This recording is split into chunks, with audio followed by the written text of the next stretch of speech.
Imagine standing on the deck of the largest, most destructive warship ever built by human hands. The steel beneath your feet stretches nearly 900 feet. The guns surrounding you are so massive, so incomprehensibly powerful, that a single shell fired from them weighs as much as a small car and can travel over 25 miles before it obliterates everything in its path. The ocean around you trembles. The air itself shakes. You are standing on a machine of war so terrifying, so absolute in its purpose, that entire nations built their military strategies around either matching it or destroying it before it could destroy them. These weren't just ships. These were floating fortresses, moving cities of steel, fire, and death. And for a brief, extraordinary window in human history, they ruled the seas with an iron fist that nothing on Earth could challenge. Welcome. Today, we are counting down the top 10 most powerful battleships ever built, ranked. And I promise you, by the time we reach number 1, you will understand why these giants of the deep changed warfare, changed history, and changed the world forever. Stay with me, because this is going to be one hell of a ride. Before we dive into the countdown, I want you to understand something that most people completely miss when they talk about battleships. They weren't just weapons. They were symbols. A nation that possessed a powerful battleship wasn't just militarily strong. It was sending a message to every other nation on Earth. A message that said, we have the industrial power, the engineering genius, the economic strength, and the sheer national will to build something this magnificent and this deadly. When you saw a battleship on the horizon, you didn't just feel fear. You felt the weight of an entire civilization pressing down on you. That is what made these machines so extraordinary. That is why, even today, decades after the last great battleship fired its guns in anger, people all over the world still feel their hearts race when they see photographs of these giants. There is something primal, something deeply human, about the combination of beauty and destruction that a battleship represents. And now let's begin. Coming in at number 10 on our list is a ship that many people outside of naval history circles have never heard of, but one that absolutely deserves its place among the greatest battleships ever built. We're talking about the HMS Rodney of the British Royal Navy. Commissioned in 1927, the Rodney was a Nelson-class battleship, and she was built during one of the most unusual periods in naval history, a time when international treaties were actively trying to limit the size and power of warships. The Washington Naval Treaty of 1922 had set strict limits on battleship displacement, and Britain, like all the major naval powers, had to design their new ships within these constraints. The result was something genuinely innovative. British engineers, forced to work within tight limits, made a decision that was bold, controversial, and ultimately brilliant. They put all 3 of the Rodney's main gun turrets in the forward section of the ship, one behind the other, pointing forward. 3 triple turrets, each holding 3 16-inch guns, giving the Rodney a total of 9 16-inch guns, all capable of firing forward. This configuration was unlike anything seen before, and while it made the ship's rear firing capability limited, the forward firepower was absolutely devastating. The Rodney's guns fired shells weighing over 2,000 pounds each.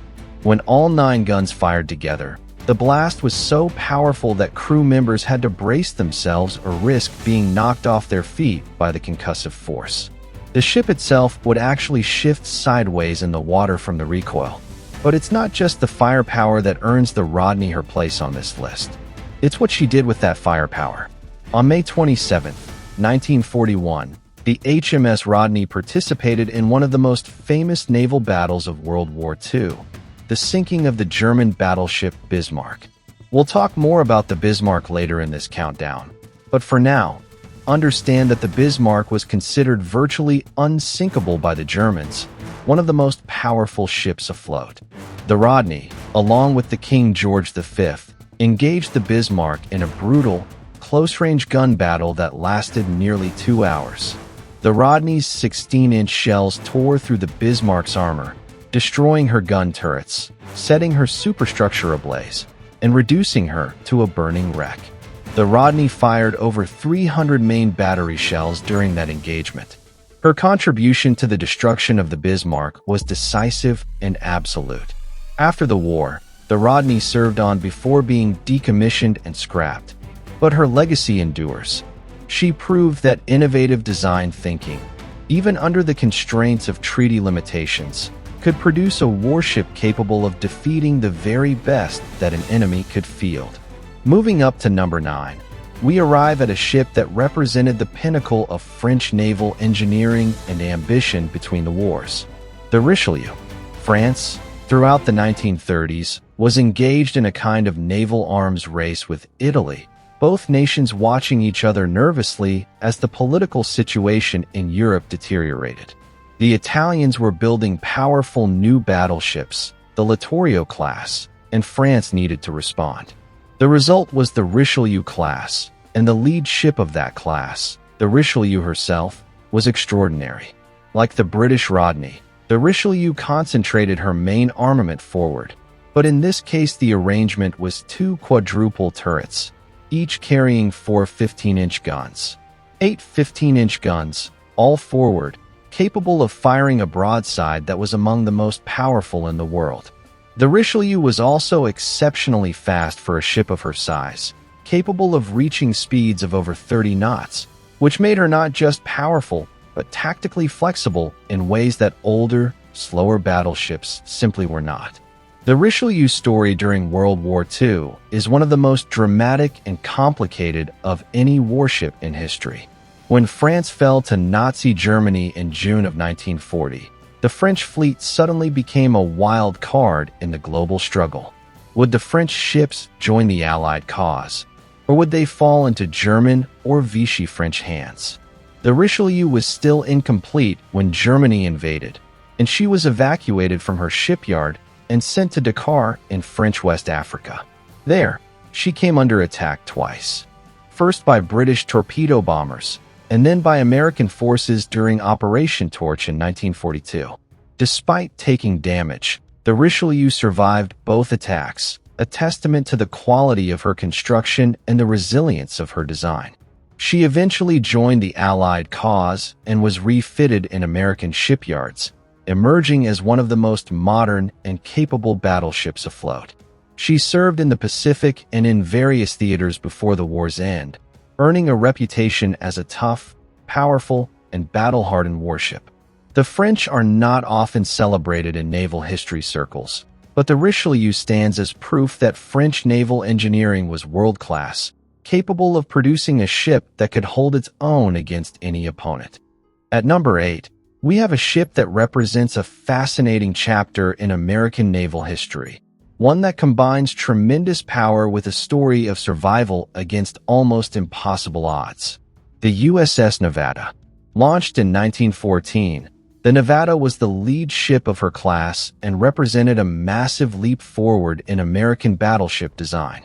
She was the first American battleship to use oil-fired boilers instead of coal, a transition that significantly increased her speed and reduced the logistical burden of keeping her operational. She was also the first American battleship to employ the all-or-nothing armor scheme, a revolutionary approach to battleship protection that concentrated heavy armor around the most vital parts of the ship while leaving less critical areas with minimal protection. This was a significant departure from earlier designs that tried to armor the entire ship, and it proved to be highly effective. The Nevada carried 10 14-inch guns in 2 triple turrets and 2 twin turrets, giving her a formidable main battery that could engage targets at extreme ranges with considerable accuracy. But the reason the Nevada holds a special place in the hearts of naval historians and military enthusiasts alike has nothing to do with her technical specifications. It has everything to do with what happened on the morning of December 7, 1941. When Japanese aircraft swept over Pearl Harbor in one of the most devastating surprise attacks in military history, the Nevada was moored at Battleship Row along with 7 other American battleships. As bombs and torpedoes rained down from the sky, as the Arizona exploded in a massive fireball that killed over 1,200 men, As the Oklahoma capsized and the West Virginia began to sink, the Nevada did something remarkable. She got underway. She was the only battleship that managed to get moving during the attack. Her crew, many of them young men who had been asleep or at breakfast when the attack began, responded with incredible speed and courage. They got her engines running. They cast off her mooring lines, and they began to move. The sight of the Nevada underway, her guns firing back at the Japanese aircraft, her colors still flying, became one of the iconic images of that terrible morning. The Japanese, recognizing the danger, concentrated their attacks on her, trying desperately to sink her in the channel and block the harbor exit. Hit repeatedly by bombs, burning and taking on water, the Nevada was deliberately run aground to prevent her from sinking in the channel. She survived. She was refloated, repaired, and went on to serve throughout the rest of the war, participating in the D-Day landings in Normandy and the bombardment of Japanese positions in the Pacific. The Nevada wasn't the most powerful battleship ever built in terms of raw firepower or armor protection. But she was tough, she was resilient, and her story on December 7, 1941 is one of the most inspiring chapters in American naval history. Number 7 brings us to a ship that combined revolutionary design, thinking, with political drama and wartime adventure in equal measure. The Italian battleship Littorio.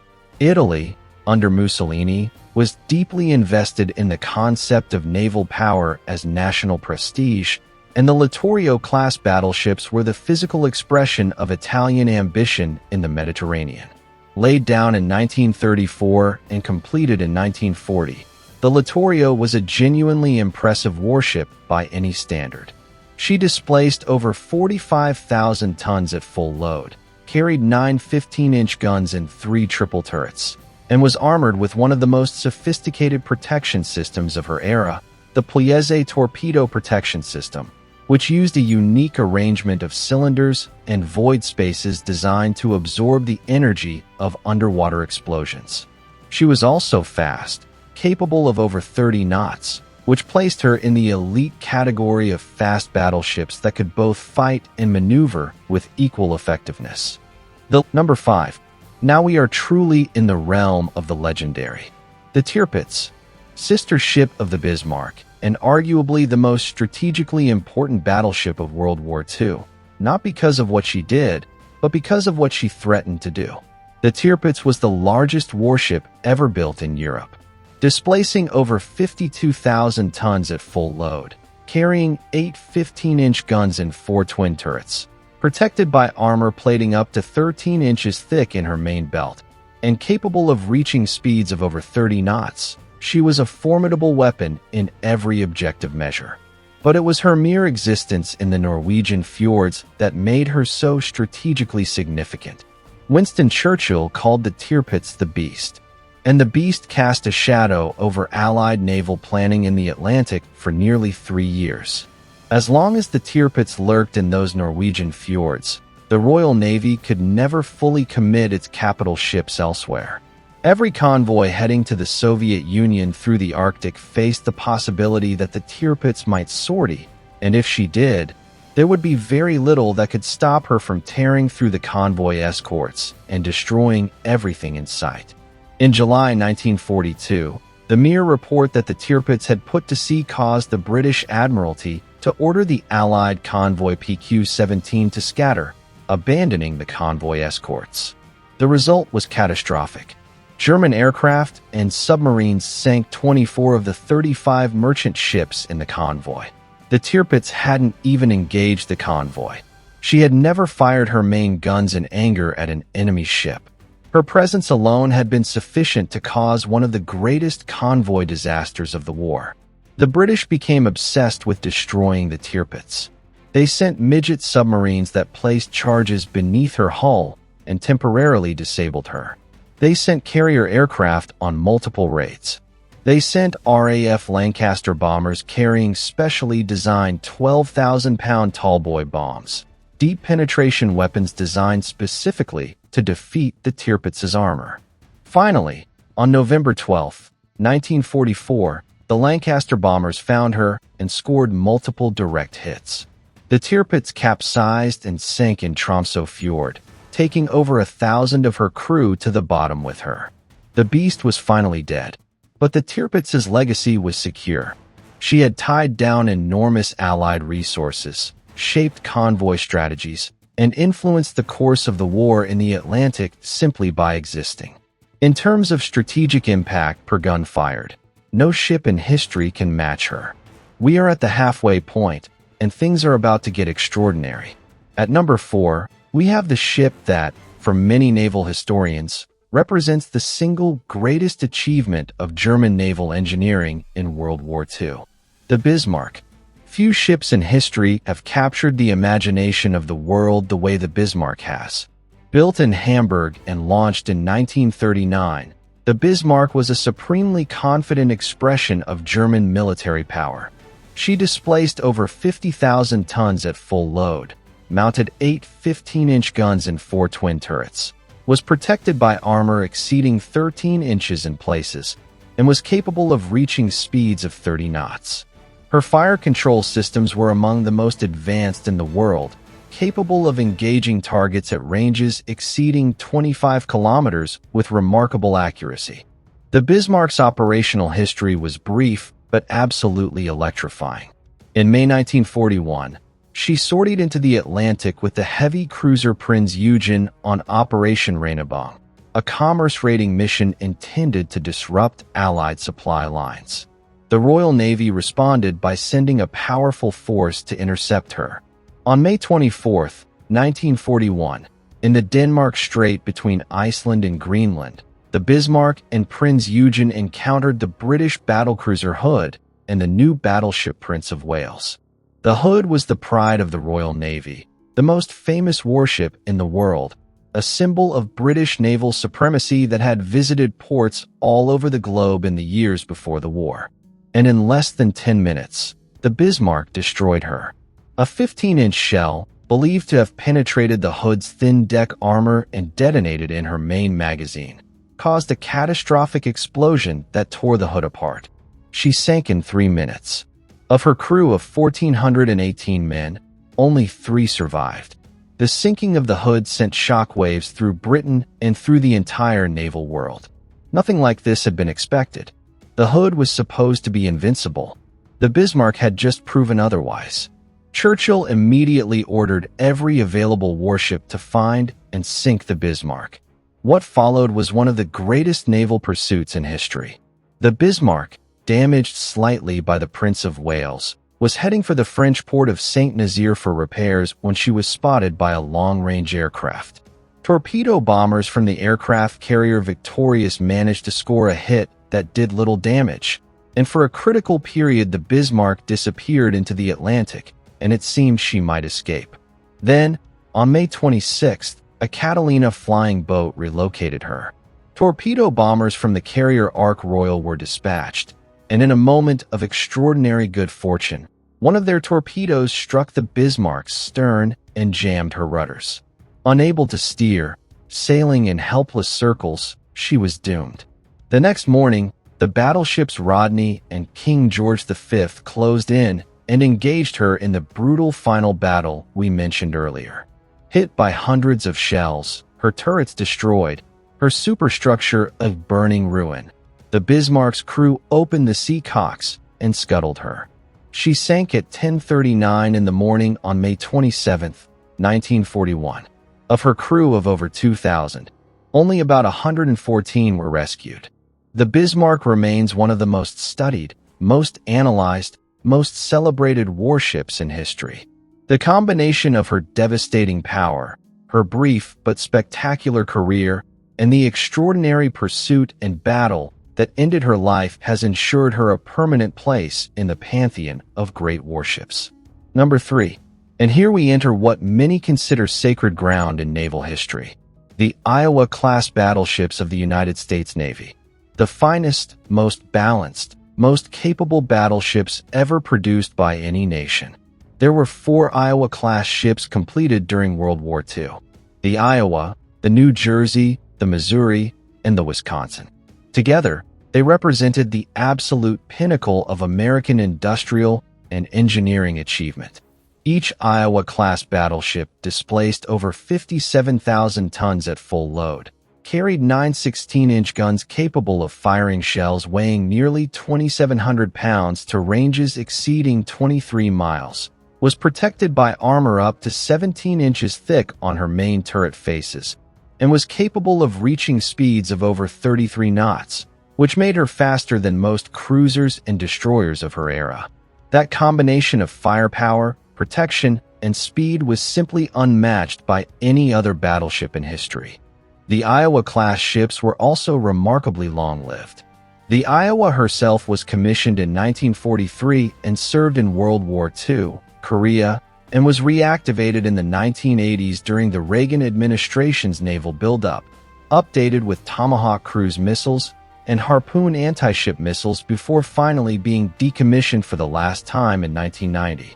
The New Jersey earned more combat stars than any other battleship in American history, serving in World War II, Korea, Vietnam, and Lebanon. The Missouri is perhaps the most historically significant of all, as she was the site of the Japanese surrender on September 2, 1945, the moment that formally ended World War II. And the Wisconsin also served in multiple conflicts, finally firing her last shots in anger during Operation Desert Storm in 1991, making her one of the last battleships in history to fire in anger. What sets the Iowa class above all their contemporaries, what justifies their position at number 3 on this list, is the totality of their achievement. They were fast enough to operate with carrier task forces. They were powerful enough to engage any warship afloat. They were tough enough to survive serious punishment. And they were versatile enough to be updated and remain relevant for half a century after they were built. In the entire history of naval warfare, no class of battleships came closer to the ideal of what a battleship should be than the Iowa class. They were, in every sense of the word, perfect. Number 2. And to place a ship at number 2 above the Iowa class requires something truly extraordinary. Something that transcends the normal categories of naval achievement. That ship is the Yamato, the largest, heaviest, and most heavily armed battleship ever built. Japan's ultimate expression of naval power. A ship so vast, so overwhelming in its scale, that it exists in a category almost entirely its own. The Yamato was laid down in 1937 and completed in December 1941, just days after the attack on Pearl Harbor.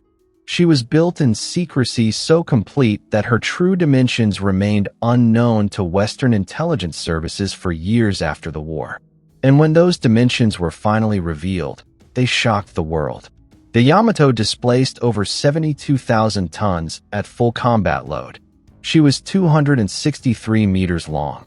She was equipped with 9 18.1-inch guns, the largest naval guns ever fitted to a warship, guns so large that each barrel was over 21 meters long and fired a shell weighing 1,460 kilograms, nearly the weight of a small automobile, to a maximum range of over 42 kilometers. She was protected by armor up to 650 millimeters thick on her main turret faces, and her main belt armor was over 400 millimeters thick. She was the most heavily armored ship in the history of naval warfare. The scale of the Yamato is almost impossible to comprehend. Her displacement was greater than a fully loaded aircraft carrier. Her main guns were so powerful that firing a full broadside would temporarily blind crew members on the bridge from the muzzle flash. She required a crew of nearly 3,000 men to operate.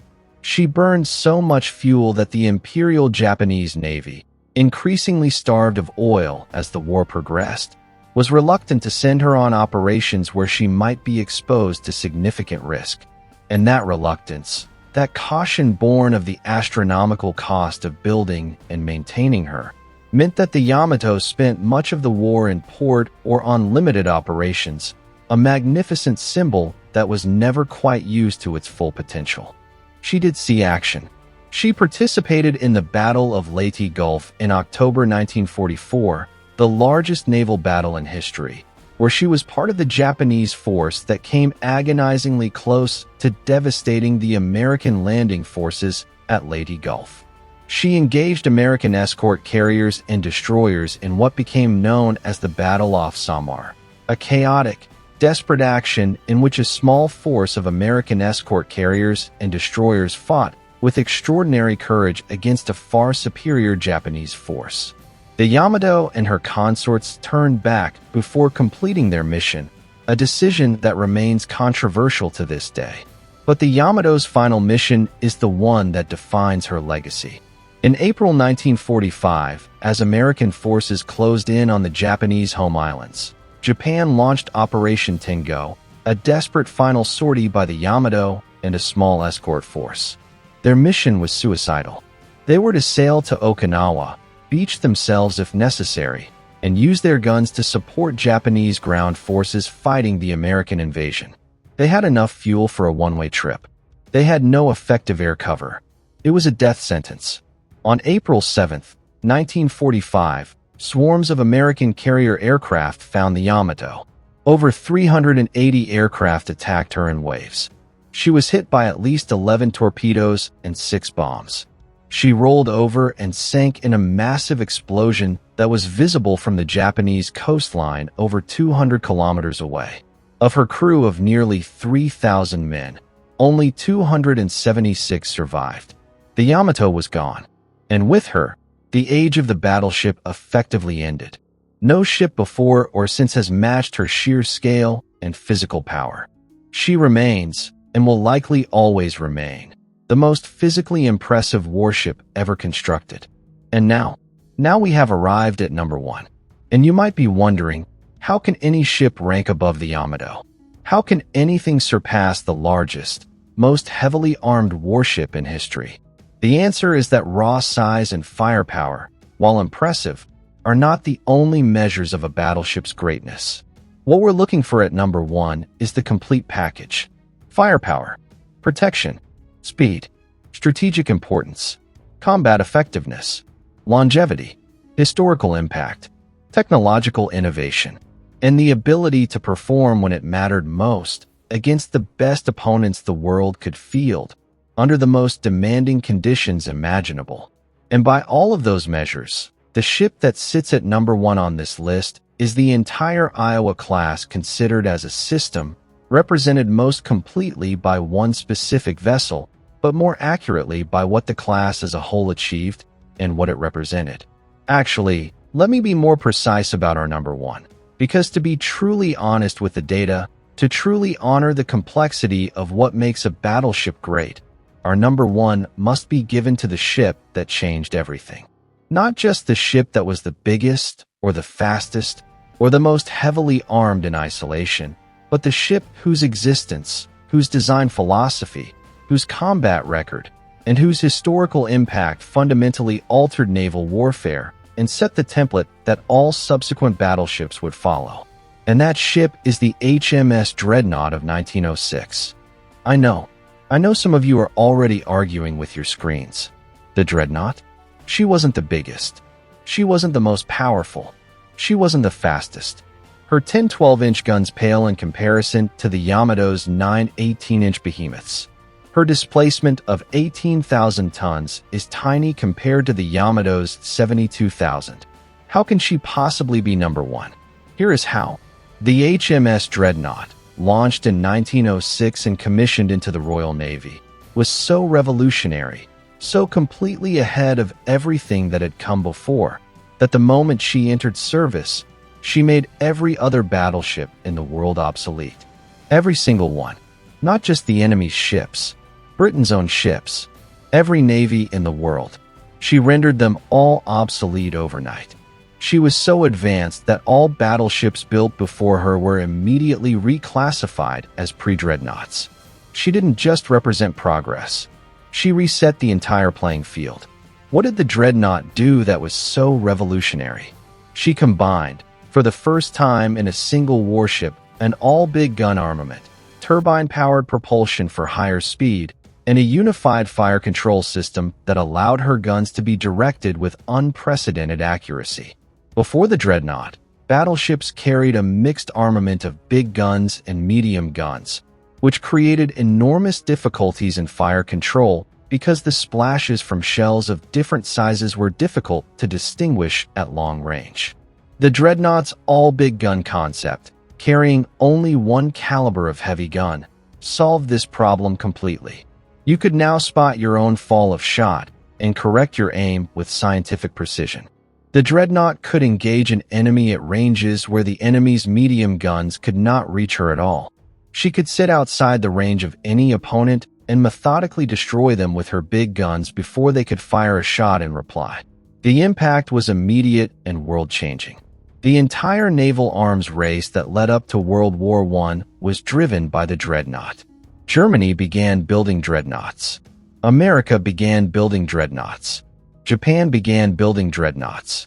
France, Italy, Russia, Austria-Hungary all began building dreadnoughts. And every dreadnought ever built, including the Yamato and the Iowa-class ships we've already discussed, was descended from her.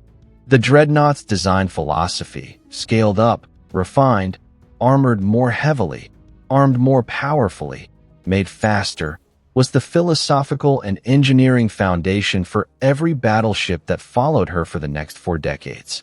She was the grandmother of the Yamato. She was the grandmother of the Iowa class. She was the grandmother of every ship on this countdown. Without the Dreadnought, none of the others exist as they were. Without the Dreadnought, the entire history of naval warfare in the 20th century is different. The HMS Dreadnought was scrapped in 1923, a victim of the same naval treaty system that constrained the Rodney's designers. She never fired her guns in anger in World War I, an irony of history. But her legacy is so profound, so fundamental, so completely intertwined with the entire history of battleship warfare, that she absolutely must, be recognized as the most powerful and most important battleship ever built. Not because of her specifications, but because of what she started, what she made possible, and what she left behind. Every steel giant that we've discussed today, every behemoth that terrified the oceans, every ship that shook the world with its guns, carries within it a piece of the Dreadnought's revolutionary spirit. And so here we are.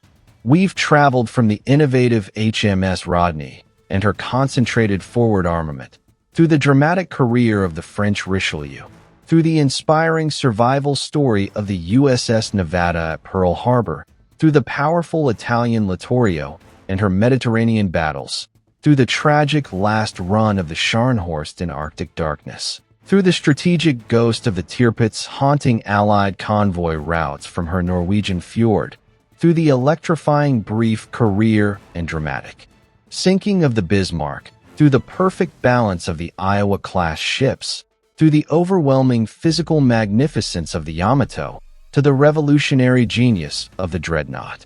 10 ships, 10 stories, 10 chapters in one of the most extraordinary sagas in the history of human conflict.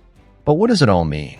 Why, in an age of cruise missiles and aircraft carriers and nuclear submarines, do we still care about battleships? Why do millions of people every year visit the preserved battleships at Pearl Harbor, in Camden, New Jersey, in Battleship Cove in Massachusetts, in Corpus Christi, Texas?